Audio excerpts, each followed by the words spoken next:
ആരംഭിക്കുമ്പോൾ എങ്ങനെ ആരംഭിക്കണം? ശിവശക്തിയായുക്തോ ദേവിയെ സ്തുതിക്കണം. പക്ഷെ ആരംഭിക്കുന്നത് ശിവ.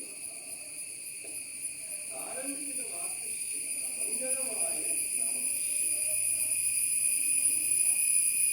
ശിവാനന്ദ ലഹരി ആരംഭിക്കുമ്പോൾ ശിവഹാന്ന് ആരംഭിക്കണ്ടേ? കല എന്നുള്ളത് ദേവിയുടെ നാമമാണ്.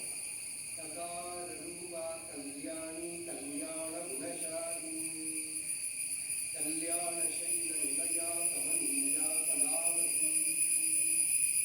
കല എന്നുള്ളത് കകാരം ദേവിയാണ്. ക എന്നുള്ളത് ശ്രീവിദ്യയുടെ മന്ത്രത്തിൽ